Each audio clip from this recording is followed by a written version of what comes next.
받으리라. 멸망에 가증한 것이 서지 못할 곳에 선 것을 보거든 읽는 자는 깨달을진저. 그때 유대에 있는 자들은 산으로 도망할지어다.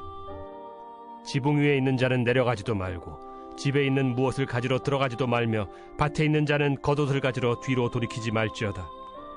그날에는 아이벤 자들과 젖먹이는 자들에게 화가 있으리로다. 이 일이 겨울에 일어나지 않도록 기도하라. 이는 그날들이 환난의 날이 되겠음이라.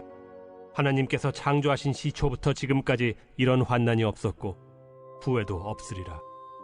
만일 주께서 그날들을 감하지 아니하셨더라면 모든 육체가 구원을 얻지 못할 것이거늘 자기가 택하신 자들을 위하여 그 날들을 감하셨느니라. 그때 어떤 사람이 너희에게 말하되 보라 그리스도가 여기 있다, 보라 저기 있다 하여도 믿지 말라. 거짓 그리스도들과 거짓 선지자들이 일어나서 이적과 기사를 행하여 할 수만 있으면 택하신 자들을 미혹하려 하리라. 너희는 삼가라. 내가 모든 일을 너희에게 미리 말하였노라. 그때 그 환난 후 해가 어두워지며 달이 빛을 내지 아니하며 별들이 하늘에서 떨어지며 하늘에 있는 권능들이 흔들리리라. 그때 인자가 구름을 타고 큰 권능과 영광으로 오는 것을 사람들이 보리라. 또 그때 그가 천사들을 보내어 자기가 택하신 자들을 땅 끝으로부터 하늘 끝까지 사방에서 모으리라.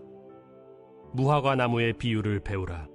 그 가지가 연하여지고 잎사귀를 내면 여름이 가까운 줄 아나니 이와 같이 너희가 이런 일이 일어나는 것을 보거든 인자가 가까이 곧 문 앞에 이른 줄 알라. 내가 진실로 너희에게 말하노니 이 세대가 지나가기 전에 이 일이 다 일어나리라. 천지는 없어지겠으나 내 말은 없어지지 아니하리라. 그러나 그 날과 그때는 아무도 모르나니 하늘에 있는 천사들도 아들도 모르고 아버지만 아시느니라. 주의하라. 깨어있으라. 그때가 언제인지 알지 못함이라.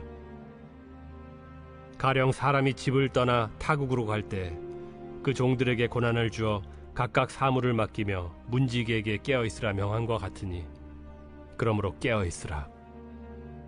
집주인이 언제 오는지 혹 저물 때에 일는지 밤중에 일는지 다굴 때 일는지 새벽 일는지 너희가 알지 못함이라. 그가 호련히 와서 너희가 자는 것을 보지 않도록 하라.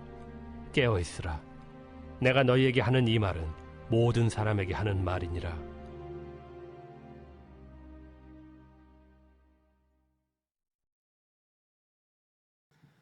성경은 우리가 살아가는 이 땅의 역사와 또 우리 개인의 삶에 관해서 여러 가지 예언적인 말씀들을 경고의 음성으로 말씀하시고 교훈하시고 가르쳐 주셨습니다. 구약 성경의 상당수의 페이지가 다 예언의 말씀인 것을 보면 하나님께서는 그 택한 백성들에게 예언의 말씀을 통해서 하시고 싶은 메시지가 있다는 것을 분명히 가르쳐 주고 있죠. 특별히 구약 성경에 기록되어 있는 모든 예언의 말씀들을 우리가 살펴보면 가까운 미래에 일어날 어떤 일들 혹은 메시아 오심에 관한 메시지들 이런 내용들을 담고 있습니다. 자, 그러면 왜 예언의 말씀을 말씀하고 계신 걸까요? 첫째는 세상에 대해서 구별된 삶을 살아가고 이를 통해서 거룩한 하나님의 백성답게 살아가도록 하기 위해서 예언의 말씀을 주고 있습니다. 또 한 가지는 그런 거룩하고 구별된 삶을 살아서 주님이 원하시는 사명을 감당하는 것을 주님께서 원하셨기 하나님의 계획과 뜻대로 살아가는 그 모습을 통해서 하나님의 구원 역사를 이루게 하시려고 그런 예언의 말씀들을 주셨다라고 말할 수 있습니다. 그런데 구약 성경에 기록되어 있는 이 예언의 말씀을 들었던 이스라엘 백성들 그들의 삶은 그런 하나님의 뜻, 하나님의 말씀을 이루고 성취하는 삶을 살았을까요? 여러분, 예언이라고 하는 것 자체가 장차 일어날 어떤 일들에 대한 하나님의 경고와 메시지, 곧 표지판이라면 여러분 그 표지판을 본 사람은 어떻게 살아야 합니까? 표지판이 이끄는 대로 살아야 하지 않겠습니까?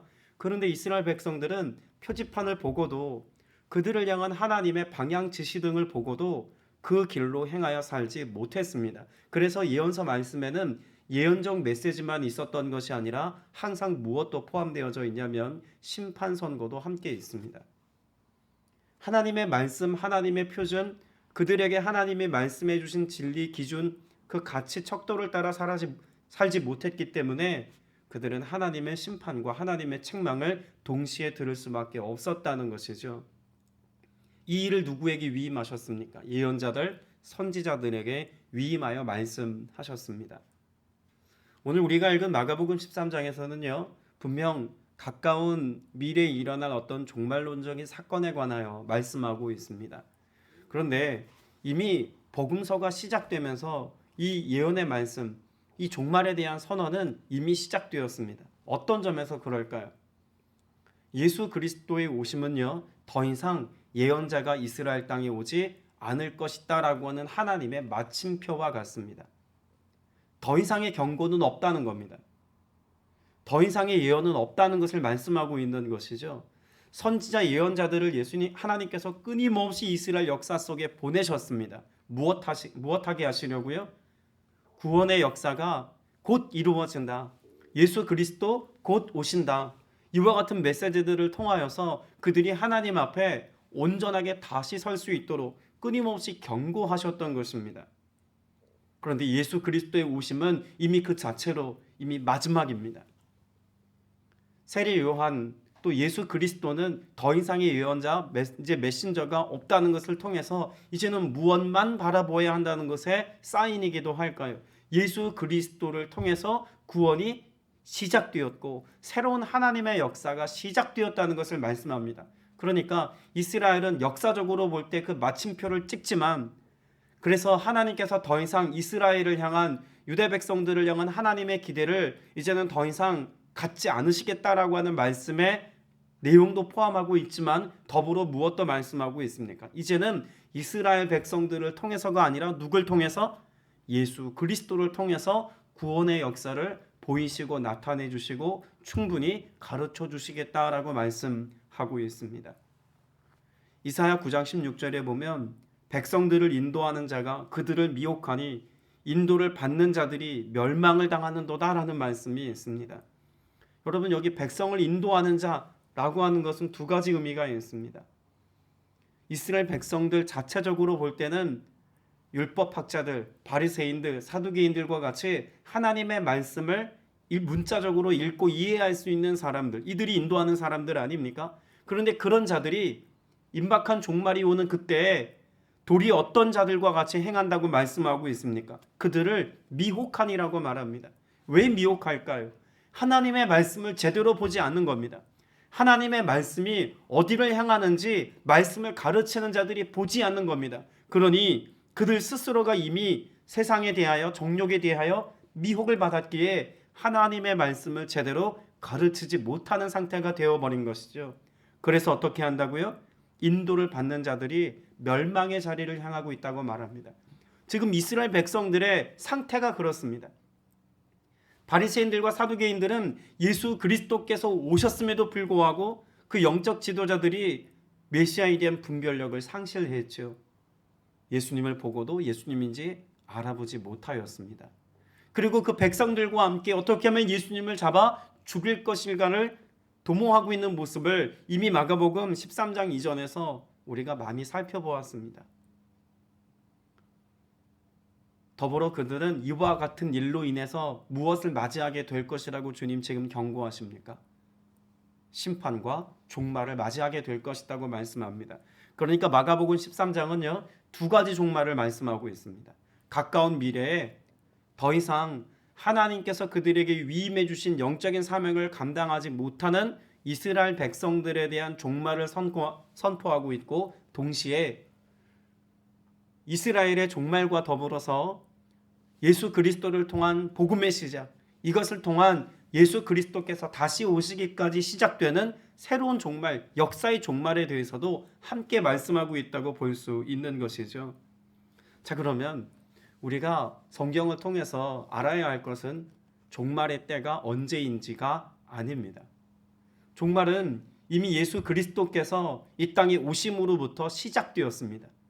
그리고 가까운 미래에 이스라엘 백성들은 AD 66년에서 70년까지 로마와 유대 전쟁을 통해서 예수님이 말씀하신 가까운 임박한 종말은 이미 예언적인 말씀으로 성취되었습니다. 어떤 일들이 벌어졌나요?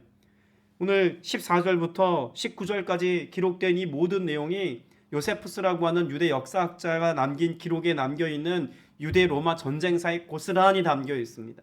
얼만큼 절망스러운 전쟁이었습니까? 그들이 로마 군대의 포위가 되어서 예루살렘 전체가 하나의 감옥같이 되었습니다. 1년, 2년, 3년의 시간이 지나면서 그들은 양식을 구하지 못하고 철저히 고립되어서 그 피폐함 속에서 자기가 낳은 자녀를 자기 손으로 잡아먹는 일들이 기록되어져 있을 정도의 피폐함이었고 황폐함이었습니다. 쓰레기 같은 음식을 조금 더 먹겠다고 해서 서로 아기다툼하여서 스스로가 자멸의 길을 선택하는 역사적인 사실도 기록되어져 있을 정도입니다. 이런 일들이 이미 가까운 미래에 일어날 일들로 예수님이 말씀하신 예언이었고 그 말씀은 성취되었습니다. 그러면 가까운 미래에 일어날 어떤 일만 예언적으로 성취되고 만 것일까요? 그렇지 않습니다. 24절부터 27절까지 그러한 환란이 지난 뒤에라는 말씀 이후에 그날에는 해가 어두워지고 달이 빛을 내지 않고 별들이 하늘에서 떨어지고 하늘의 세력들이 흔들릴 것이라고 말씀하시는 주님의 다시 오심의 재림의 때, 이때는 아직 오지 않았습니다. 그러니 우리가 살고 있는 지금의 때도 어느 때라고 말할 수 있을까요? 예루살렘의 멸망, 또 예수님의 가까운 미래에 선고되어진 이 예언의 성취와 더불어 우리는 다시 오실 예수 그리스도의 그런 재림의 때를 지금 우리가 살고 있는 겁니다. 그러면 우리는 엄밀한 의미에서 어느 때를 살고 있다고 말할 수 있죠? 종말의 때를 살고 있는 겁니다. 그러면 이 종말의 때를 이미 살고 있기 때문에 다시 오실 주님의 날을 우리가 언제일까 예측하는 것보다 더 중요한 일이 있지 않겠습니까? 종말의 때 어떻게 주님이 살라고 말씀하고 계시는지를 이 13장 말씀을 통해서 우리는 배울 수 있어야 합니다. 우리가 가장 단편적으로 알 수 있는 두 가지 사실을 14절부터 19절에 말씀하고 있죠. 첫째는 14절에 말씀하고 있는 것처럼 읽는 사람은 깨달아라 라고 말씀하고 있습니다. 우리에게 읽도록 주님이 주신 은혜의 선물이 있다면 무엇일까요? 성경 아닙니까? 여러분, 과거 이 이스라엘 백성들에게 있어서 가장 큰 절망 중의 절망은 무엇일까요? 읽는 사람은 깨달아라 라고 말씀하고 있는데 그들은 문자를 읽을 수 없었습니다. 읽을 수 있는 성경도 그들의 손에 주어지지 않았습니다. 때문에 주님께서 경고의 말씀으로 주신 이 메시지, 여러분, 이것이 그들에게 있어서는 소망 그 자체일 수밖에 없었습니다. 구약에 기록되어진 이 모든 말씀을 가르치는 자들을 통해서만 들을 수 있는데 이미 말씀을 가르치는 자들이 어떤 상태라고요? 예수님에 대한 시력을 잃었습니다. 하나님에 대한 분별력을 잃었습니다. 예언적인 말씀을 예언의 말씀으로 듣고 분별하여서 그 시대 백성들에게 경각심을 일깨우는 메시지로 선포할 능력을 이미 상실했습니다. 그러니 그들은 절망이죠. 그러나 지금 저와 여러분은 어떤 은혜의 때를 살고 있습니까? 읽고 깨달을 수 있는 은혜의 때를 살고 있다는 점에서 큰 축복 가운데 있는 것 아닙니까? 그럼 다시 질문해야겠죠? 여러분은 주님이 우리에게 마지막 때를 살아가도록 주신 수많은 예언과 축복의 메시지들을 얼마나 읽고 묵상하고 내 삶에 적용하고 계십니까? 이것이 문제입니다. 읽을 수 없는 때에 깨닫지 못하는 때를 살아가는 이들에게도 절망이지만 이미 읽고 깨달을 수 있는 모든 것들을 우리에게 주셨음에도 불구하고 이것을 영적인 자산과 영적인 가치로 누리지 못하며 방치하고 방임하며 무가치하게 여기며 살아가는 삶에도 여전한 절망은 있다는 것을 알아야겠습니다. 여러분에게 주어진 주님의 말씀을 읽어야 하지 않겠습니까? 두 번째로 이 마지막 때에 우리에게 기도하라고 말씀합니다. 18절에 보면 이 일이 겨울에 일어나지 않도록 뭐하여라? 기도하여라. 마지막 때를 살아가는 우리가 그렇게 주님의 말씀을 듣고 깨닫는 것과 더불어 기도하는 삶을 살아야 한다는 것입니다. 기도할 때 우리의 영이 살아납니다. 기도할 때 우리가 분별할 수 있습니다. 기도할 때 하나님의 뜻을 알 수 있습니다. 기도할 때 주님이 우리에게 원하신 그 길이 보입니다. 때문에 기도는 환난을 피하는 것이 아니라 이미 환난의 때를 살아가는 사람들의 삶의 방식이어야 합니다. 오늘 저와 여러분 모두가 이와 같이 말씀 앞에 서고 또 기도하는 삶을 통해서 마지막 때를 그리스도인답게 살아야 할 줄로 믿습니다. 그러면 왜 말씀을 읽고 기도하는 것이 중요할까요? 오늘 마지막 때에 대한 가장 큰 특징으로 성경이 말씀하고 있는 내용이 무엇이냐면 모른다입니다. 그 대상에 대하여 모를 뿐만 아니라 그리고 그때와 그 시에 대해서도 모른다라고 말씀하고 있죠. 21절에 보면 그때 누가 너희에게 보아라 그리스도가 여기 있다 보아라 그리스도가 저기 있다 하더라도 믿지 말아라 라고 말합니다. 자, 그러면 마지막 때의 특징을 뭐라고 말하고 있는 겁니까? 거짓 선지자, 거짓 그리스도가 많이 출현할 것이다 라고 말합니다. 실제로 AD 66년, 70년 사이 로마와 유다 전쟁이 많이 일어났던 때에 그 어느 시대보다 내가 예수다라고 하는 사람들이 많이 등장했고 내가 선지자와 예언자다라고 하는 거짓 교사들이 많이 등장했다고 역사가들은 이야기합니다. 여러분, 이것은 단편적인 이스라엘 역사이기만 한 것이 아니라 시대적인 특징입니다. 임박한 종말이 다가오면 다가올수록 어떤 이들이 더 많이 등장한다는 것입니까?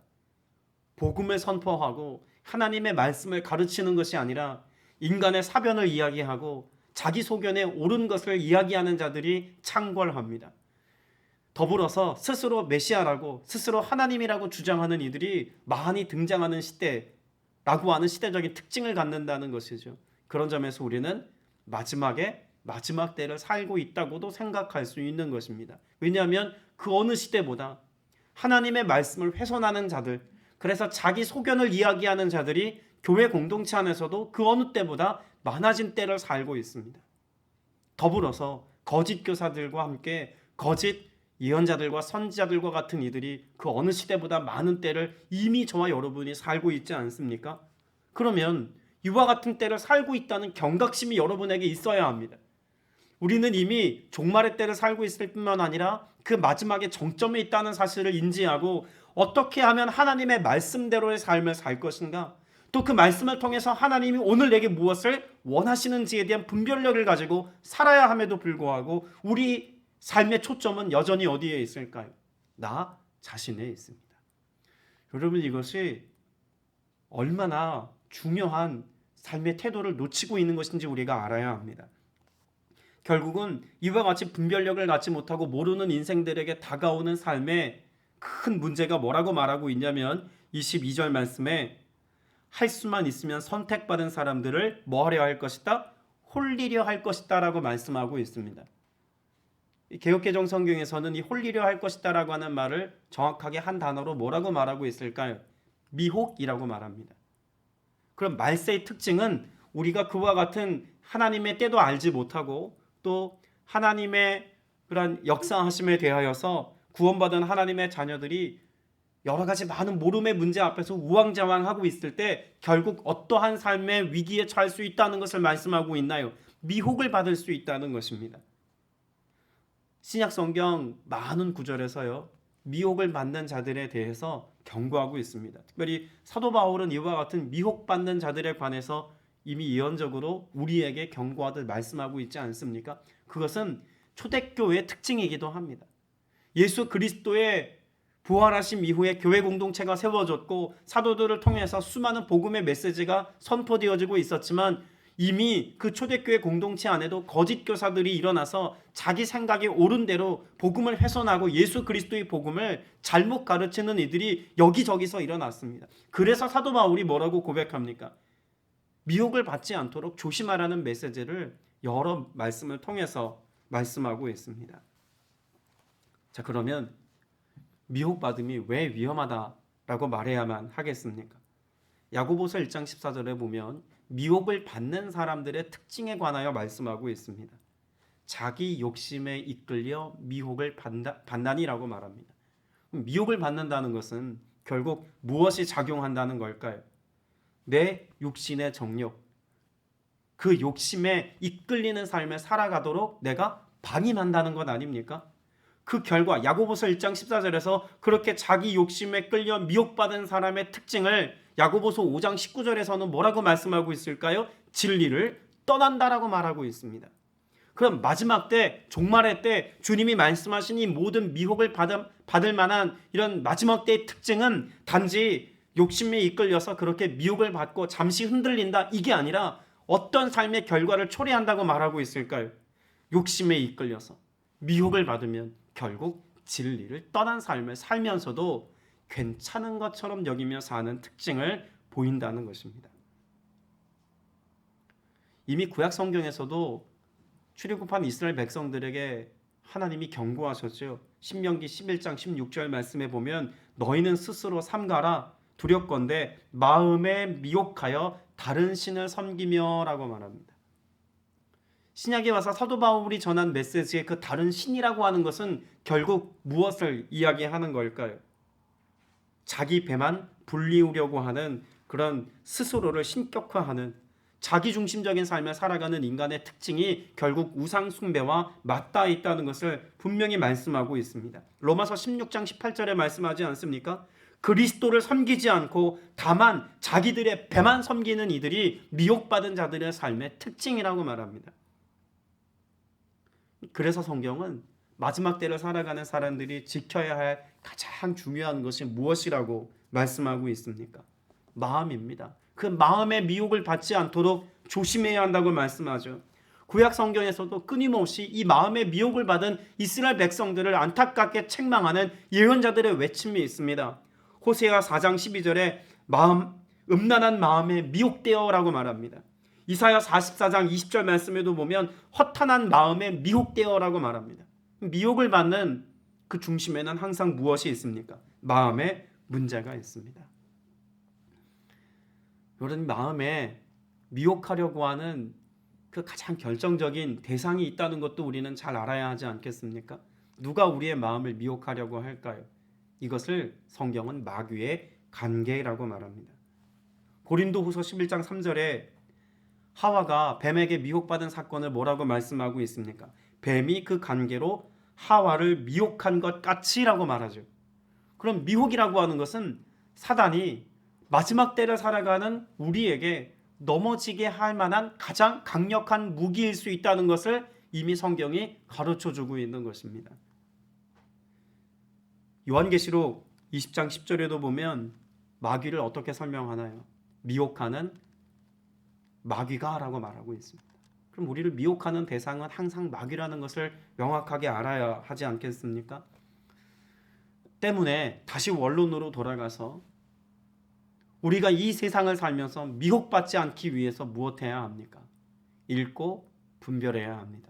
하나님의 말씀을 읽고 분별하고 그 말씀 속에서 우리에게 교훈하시는 성령의 인도함을 받는 아들의 권세를 가지고 살아야만 이 마지막 때에 분별력을 상실한 때에 거룩함을 잃어버리고 자기 배만 채우려고 하는 그런 거짓된 메시지에 속고 살아가고 있는 이 세대에 우리가 그리스도인답게 살아갈 수 있다는 것을 꼭 깨닫고 주님의 은혜 가운데 있게 되시길 축복합니다. 왜 기도의 삶을 살아야 합니까? 여러분, 이 초대교회 성도들을 비롯하여서 임박한 종말의 예언의 말씀을 들었던 이들이 한 세대가 지나기 전에 정말 AD 66년에서 70년이라고 하는 그 시절을 보내면서 이들이 무엇을 깨닫고 무엇을 알게 되었을까요? 깨어있으라는 주님의 말씀을 우리가 정말 잘 들어야겠다는 생각을 하지 않았겠습니까? 정말 이 일이 우리에게 닥쳤네? 라고 느끼는 것을 이미 느낄 때에는 늦었다는 겁니다. 14절 말씀에 이와 같은 말씀이 있죠. 황폐하게 하는 가증스러운 물건이 서지 못할 곳에 선 것을 보거든이라고 말합니다.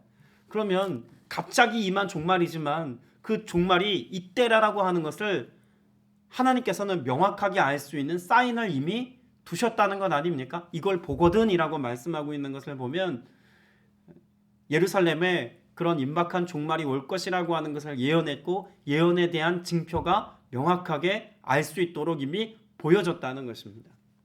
그걸 보면 뭐 하라는 겁니까? 빨리 도망가라 라고 하는 메시지를 주님께서 주고 있습니다. 자, 그러면 우리에게도 황폐하게 하는 가증스러운 물건이 서는 것을 보게 하신 같이 우리에게도 보여주시는 것이 있습니다. 무엇을 보게 하셨을까요? 우리에게는 이미 성경이 있습니다. 여러분이 성경을 통해서 세상을 보는 방법을 배우고 알아야 합니다. 그러면 단지 성경을 보는 것만이 아니라 성경을 통해서 곧 예수 그리스도께서 우리에게 주신 믿음의 눈을 가지고 세상을 볼 수 있는 힘을 가지고 살 수 있게 됩니다. 그때 우리는 분별력 안에서 하나님의 나라가 이 땅에 세워지는 것도 볼 수 있고 또 마귀가 끊임없이 세상을 어떻게 미혹하고 세상을 어떻게 유혹하여서 넘어지게 하고 하나님으로부터 떠나게 할 것인지에 대한 많은 이해력을 가질 수 있다는 것입니다. 성경이 우리의 삶의 표준이 되게 해야 합니다. 그래서 마치 우리가 안경을 쓰고 있는 것처럼 어두워진 세상, 시력을 잃어버린 것과 같이 세상에 대한 분별력을 잃어버린 우리가 성경을 통해서 마치 안경 쓴 것처럼 성경을 통해서 세상을 보아야 우리는 마귀가 미혹하는 것에 대한 분별력을 가지고 거룩하고 구별된 삶을 여전히 살아갈 수 있는 줄로 믿습니다. 그럼 우리가 성경에서 말씀하고 있는 것처럼 어떻게 조심해야 합니까? 23절에 말씀하고 있지 않습니까? 그러므로 너희는 조심하여라. 내가 이 모든 일을 너희에게 뭐 한다고 말씀합니까? 미리 말하여 둔다라고 말씀하고 있지 않습니까? 미리 말씀하시는 주님이 말씀하신 것이 다 어디 있습니까? 성경에 있습니다. 성경을 보는 것은 우리의 삶의 윤리 도덕적인 어떤 남다른 가치 기준을 조금 더 명확하게 하기 위해서 성경을 보는 것만이 아닙니다. 예언적인 말씀을 통해서 마지막 때를 살아가는 우리가 어떻게 살아갈지에 대해서 경고하고 조심하도록 우리에게 말씀해 놓으신 그 표지판을 보는 것처럼 안경을 쓴 것처럼 분별력을 가지고 살아가며 인생의 길을 빼앗기지 않기 위해서 주님이 제시한 것들을 발견하기 위해서 성경을 보는 것입니다. 묵상집에도 보면 홀리려 할 것이다 라고 하는 주석을 달아놨죠. 여기 홀리려 할 것이다 라고 하는 것에 관한 설명을 뭐라고 써놓았습니까? 길을 잃게 만들다, 잘못 인도하다 라는 뜻이라고 말하고 있죠. 세상은 하나님이 우리에게 이미 말씀해 놓으신 선한 길, 의로운 길, 복된 길로 나아갈 수 있는 그 표지판을 빼버리려고 합니다. 보지 못하게 합니다.